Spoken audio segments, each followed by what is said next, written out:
Hey, all my Aquarius friends. Welcome to my YouTube channel. My name is Terry Hunter. I'm an intuitive astrologer, and I'm here today with your May 2024 monthly horoscope. These horoscopes are based on whole sign Western astrology. So when I'm talking about Aquarius, I'm talking about Aquarius rising. This is also applicable to Aquarius moon, Aquarius sun. And if you have 3 or more planets in the sign of Aquarius, this video is applicable to you as well. I also want to make note that when we're talking about the houses, I'm going to do it verbally. I don't know how to make the wheel stay on Aquarius rising. So be mindful if the chart looks different than what my words are saying. And finally, everything I talk about, the dates and the times, are all based on the Pacific time zone. So please adjust for your location. Let's jump in, because the month of May very much to me is a continuation of late March and April. We're going to see Pluto retrograde on the 2nd in your first house, and it will travel into your 12th house in September. And then ultimately in October, it will move forward, and then it will settle into your first house until 2024. This is a very significant transit, as it is an opportunity to really go from the caterpillar to the butterfly in whatever is most authentic and important and passionate, powerful for you in a passionate way. On the first day of the month, we see that Mars has moved into its rulership. It's been having a conversation with Neptune. This to me is very much about sort of elevating my view of how I communicate, how I interact with not only other people and my own self-talk, but with the universe at large. I feel as if Neptune here has been counseling Mars on the divine laws of the universe and on the theory of the be, do, have. What is my be? What is my belief, my disposition, my attitude as I walk into a situation? And as I take that action, depending upon that belief, will really reflect how I will manifest. Now, another significant thing right now is that Pluto is making a sextile to Mars in your 3rd house of communication, and Neptune, which has been traveling through your 2nd house of possessions, money, family history, and self-worth. And here, I think this is really also, Neptune is talking about how to be more coaching Mars on how to be more inspiring, how to be more aware of how words actually resonate harmonically out into the universe. And I think Mars has been ready for this this period of awareness. It started way back when Mars spent 7 months in the sign of Gemini, which is your 5th house of passion, pleasure, of fun, of the 5th house is a very unique and individual house as well. So this is important, because the sign of Aquarius is so, there's a level of perception that really takes you out of the herd mentality.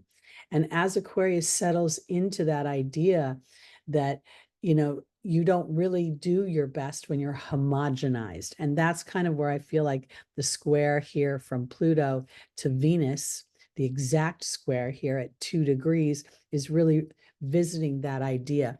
Taurus is your 4th house of home. So during this beginning of the month, you could very much be reflecting on how you've communicated, interacted with, your childhood experiences, your childhood friends, your cousins, your siblings, your workmates, your teammates. And this is all reflected in your 3rd house of Aries. And then we have this 4th house of, and this feels a little bit of a reconciliation. Yes, there could be a tense moment, but to me, it's bringing some sort of awareness.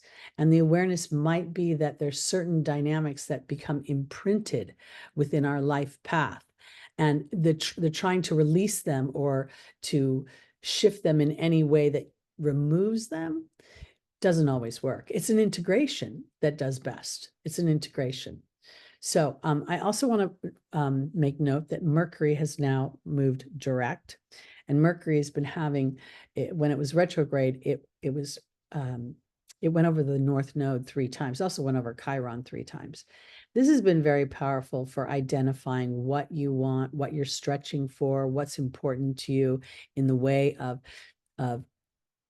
how when we think of the third house, it's naturally ruled by Gemini. We're looking at, driving to work and running our errands and sort of our everyday experiences, running our kids to school, how we think about that, what we speak about those things. And here, I think this is really about individualizing. Aquarius is a very individualistic sign, as is Aries, and this is a complementary energy. Yet we're going over a point that makes us ravenous for this, and yet at the same time, there is a wound attached to it, as if maybe sometimes we feel a sense of exile because others don't applaud our individuality or don't applaud our unique perception. And I think that's what's been really going on in your fourth house of home is kind of taking your ruling planet Uranus and Jupiter and the transit they've been dancing together and expanding your, how do I want to put it? I guess what I want to say is I think the expansion comes from realizing that the soul chooses a certain dynamic, and that landscape of the parental, the home life, the family, even the country we're born in and the environment of that, it sets up the soul for its most influential journey to accomplish its mission. And here I think that there's a big awareness of that somehow. There can also be, in a tangible way, a change in your home. A change, like you may expand something within the home. You may expand ideas about what you want to do with your home or the land that you live on or where you're living. This is really, this Uranus Jupiter transit is going to have effects for a very long time, years, I think, really. I don't think this is just a temporary thing. I think this is setting a tone. And this is setting a tone for your home, your family, and how you have felt a sense of self-healing, self-nurturing, self-care. That's a very important part of that house. Let's go on to the third. Now I'm going to jump over Pluto's retrograding on the 2nd, but I'm going to jump over to the 3rd because we're going to see that Neptune is now at this anaretic degree. And I think this is very powerful because here we're seeing a sextile between, and we saw it previously, but it's tighter now, between Jupiter. This is like, these are co-rulers of Pisces, Jupiter and Neptune. So this is really expanding my sense of who I am, integrated between being a human and being an energy that is eternal. And the awareness of that feels very powerful. And it feels as if it is creating a strong pathway for you moving forward. We're going to see, as I said, I believe earlier, that Neptune and Pluto are going to be transiting in sextile for the next decade plus. As Neptune moves into Aries in March of 2025, Pluto will have settled into your first house, and you're going to see a real opportunity for expansion within your, I don't want to just say communications. I feel as if there's this Aries 3rd house is venturing you out in a more teacher energy. And I want to offer it this way because I'm not looking at you standing in front of a classroom of people, but people learning from how you are approaching your own life, how you are approaching your own passions, how you are approaching your own endeavors. Because when Jupiter at the end of this month is going to move into your 5th house of Gemini, expand your opportunities for fun and excitement as you, and I say excitement because it's really fun to go on vacation. It's really fun to write a comedy skit and be proud of it, and then to perform it and have people applaud. It's really fun to feel your own creative talents being celebrated by others. And this very much happens in that 5th house. It could also potentially bring in children. And if you have it in your lineage, you could potentially conceive twins, believe it or not. That sounds kind of funny, but it's true. All right, let's see, what else did I want to bring up about the 3rd? I think the only thing that is going to be kind of going on for a while really is the South Node is making a quincunx in your second house of money to Saturn. And this could be where Aquarius, Saturn co-rules your first house, and Saturn requires commitment, diligence, true intention, and a willingness to see the end game and pay the price of unknowing as you journey it. And here, I think this is very much going to have to do with a sense of peace and harmony. Libra is your ninth house of beliefs, and basically the house that Jupiter rules. And so here, this could be taking you into new philosophies, new ideologies, even new businesses that you hadn't expected. And yet, if you go into these businesses, there's a part of you that gets to sort of settle as the universe gives you that, I always think if you see something 3 times, it's a sign. And I feel like as if Saturn's representing some sort of history here. And the South Node represents history and partnership. And here there's illusion a little bit in your second house of money. So I want to offer it this way. Any collaborations you may be making, or any potential partnerships you're creating that involve financial material resources, give them a couple lookovers, give it a little bit of time, or put markers in so that you can revisit the parameters, the structures that you've built. Because I think there could be potentially something that is not seen initially and then could potentially create a stumbling block, a roadblock, a speed bump for you down the line. Okay, let's jump now to the new moon in Taurus in your 4th house. So this is definitely going to be about planting the seeds of something for your home environment. This is on the 5th of May at 8:21 p.m. Now we see here the sun and the moon have come together in the darkest phase of the moon to create a baby, to create an intention.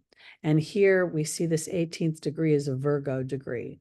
So for me, this is very much potentially about creating something to release you. I hate the word release because I don't really think releasing is possible. It's an integration of some kind, some sort of awareness that brings a sense of wisdom that helps you integrate your family, childhood experiences with what you want for the future.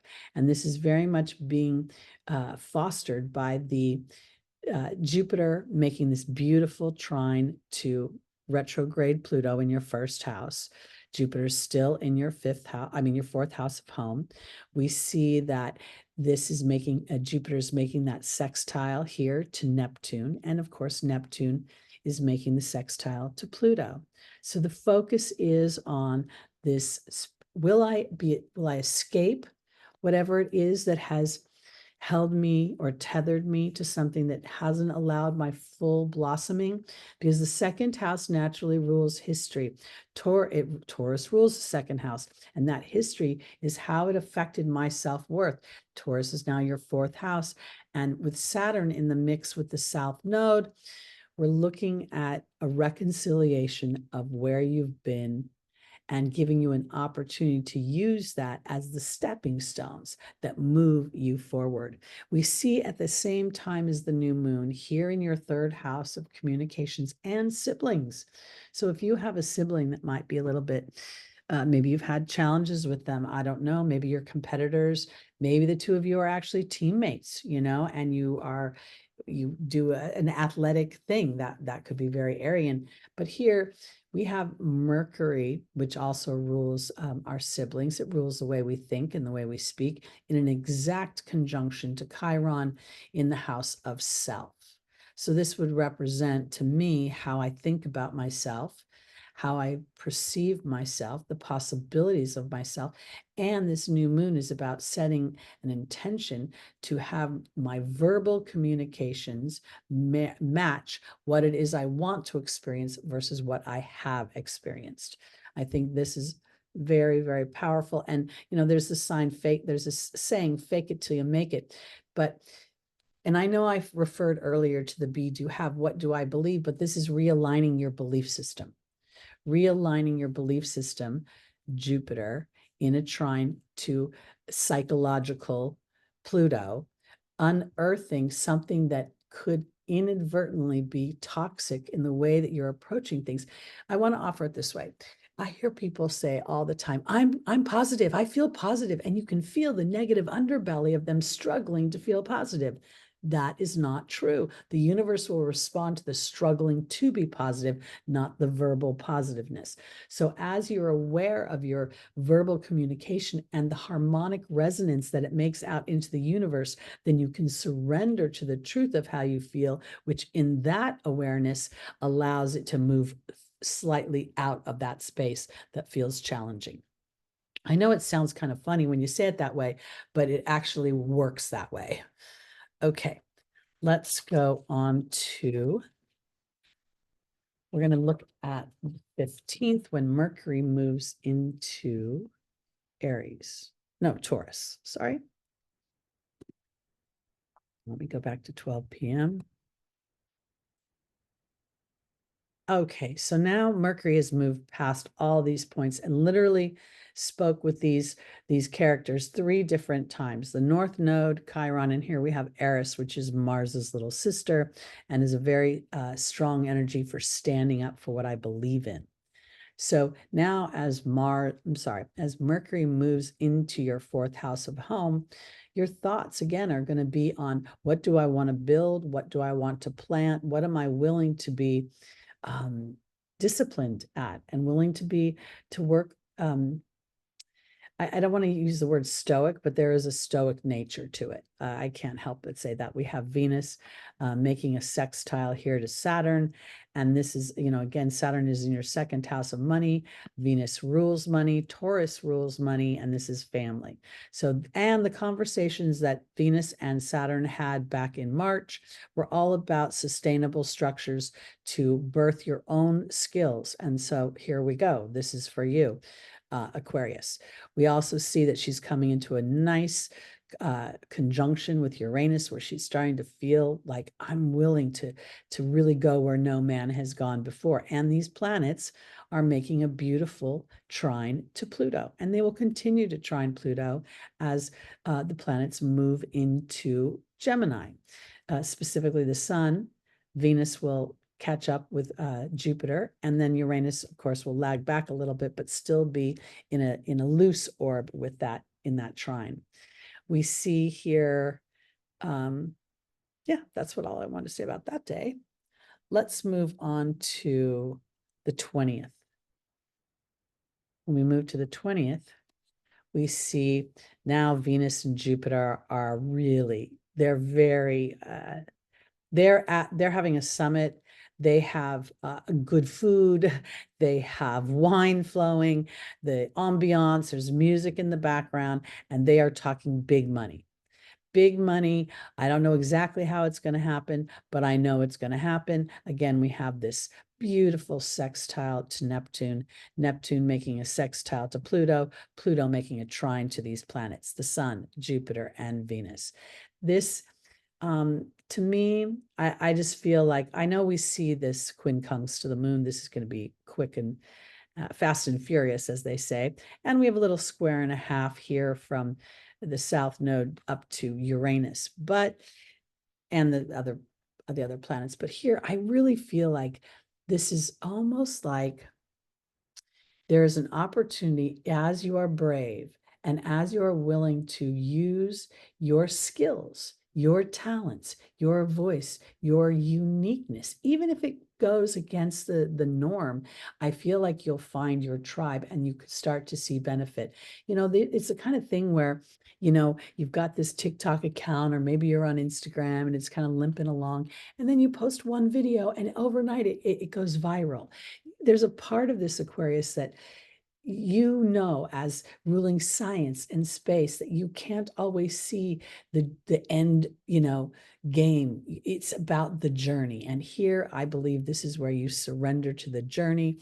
Venus is my skills, my talents, as well as my possessions and my things. Jupiter is business, it's expansion, it's wealth, money on money in a money house as it moves into the house of your personal creativity. Wow, so exciting. All right, let's look at the full moon in Sagittarius on the 23rd.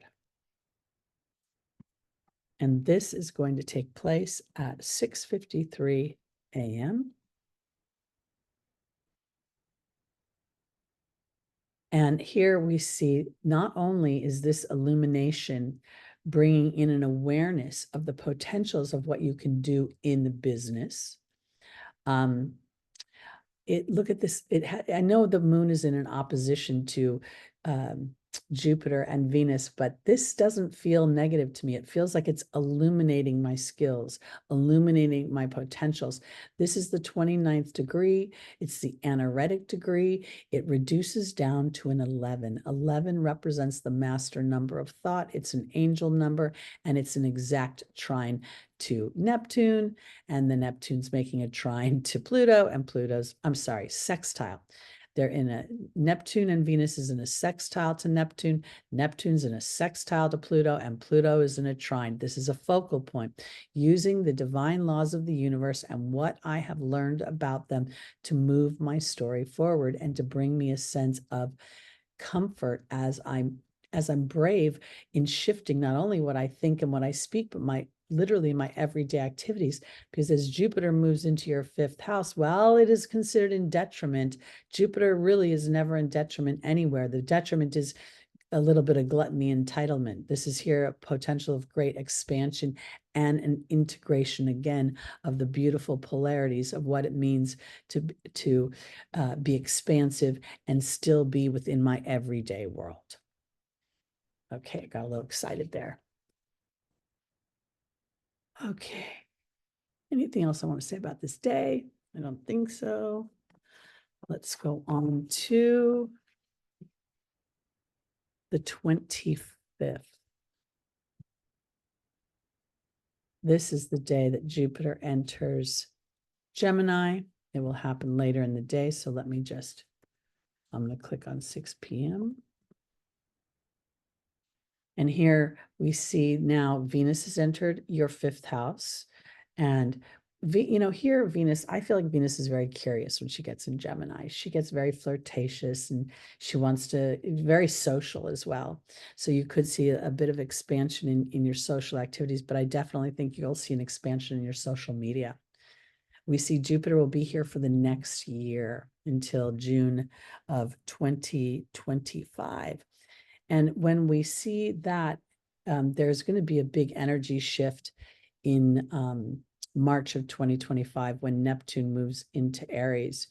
We could see all sorts of creative endeavors shift. I think there's going to be a big focus on the unique expression of the individual. And we could see that through music and through entertainment, because here the 5th house is your house of entertainment and fun. Okay, let's go now to the 29th. And I'm going to move it back to 12 p.m. That's just sort of a general time. And we see here that Venus is well on her. She's in a very tight conjunction with the sun. So this is her projecting all of her ideas, her creative ideas out. She's communicating them. She's thinking about them. She's speaking about them, but in a way that feels like it's bringing joy and bringing excitement. Again, this trine to Pluto and then the sextiles to Neptune are the focus of this whole month, is applying these spiritual dynamics, using my creativity, kind of trusting Saturn and removing the rose-colored glasses if there are any in any sort of collaborative, cooperative, or intimate relationships that really aren't serving my future and where I want to go. The one thing about this end of the month that I think could be a little bit of a challenge is this Chiron-Mars conjunction.